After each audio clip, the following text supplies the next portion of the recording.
જ્યાં દીકરીને કાળજાનો કટકો માનવામાં આવે છે, જ્યાં પત્નીને અર્ધાંગિની કહીને 7 જન્મો સુધી સાથ નિભાવવાનો કોલ આપવામાં આવે છે, એ જ ગુજરાતની પવિત્ર ધરતી પરથી એક એવી ઘટના સામે આવી છે કે જે સાંભળીને પથ્થર હૃદયનો માણસ પણ રડી પડે।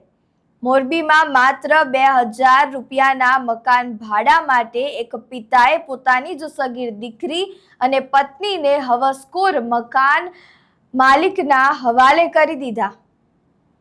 આ ઘટના માત્ર એક ગુનો નથી, પરંતુ આ દેશની આર્થિક વ્યવસ્થા, કથળતી સામાજિક સ્થિતિ અને મરી પરવારેલી માણસાઈનું જીવતું જાગતું ઉદાહરણ છે।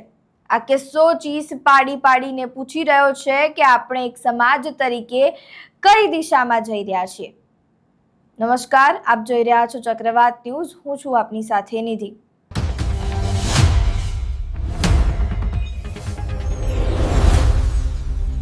આજના સમયમાં મોંઘવારી આસમાને આંબી રહી છે અને ગરીબ શ્રમિક વર્ગ માટે 2 ટંક રોટલો રળવો પણ લોઢાના ચણા ચાવવા બરાબર બની ગયો છે।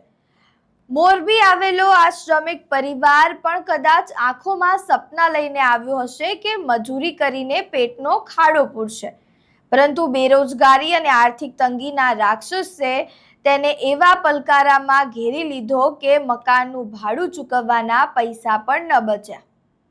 જ્યારે દેશમાં આર્થિક અસમાનતા હદે વધી જાય છે, ત્યારે માણસ પોતાની નૈતિકતા ગુમાવી બેસે છે।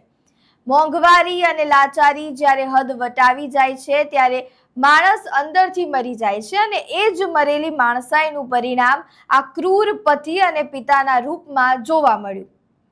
માત્ર 2000 જેવી મામૂલી રકમ માટે પોતાની જ લોહીની સગીર દીકરીની આબરૂનો સોદો કરી દેવો એ દર્શાવે છે કે આજના આર્થિક તંત્રએ ગરીબીનો કઈ હદ સુધી માનસિક અને નૈતિક રીતે કંગાળ બનાવી દીધા છે।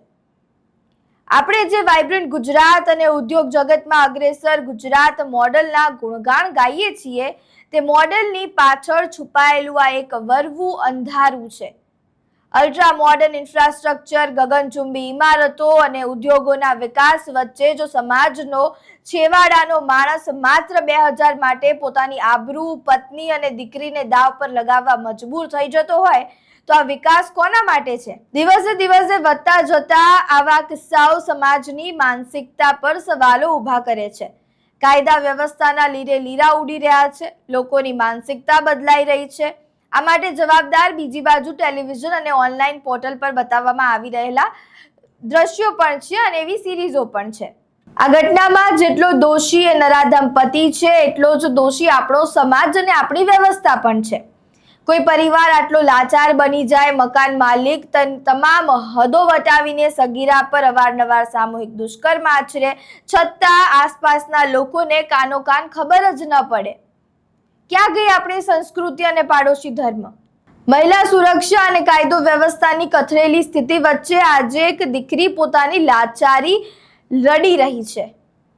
આ ઘટના માત્ર કાયદાના ભંગની નથી, આપણી નૈતિક ચેતનાના પતનની પરાકાષ્ઠા છે। આજે ગુજરાતની જનતા અને દરેક સંવેદનશીલ નાગરિક શરમથી માથું ઝુકાવીને પૂછી રહ્યો છે કે શું આજ આપણું સંસ્કારી ગુજરાત છે, અને જો હા, તો આમાં માણસાઈ ક્યાં છે? તમારા મંતવ્યો અમને કમેન્ટ બોક્સમાં તમે જરૂરથી જણાવી શકો છો।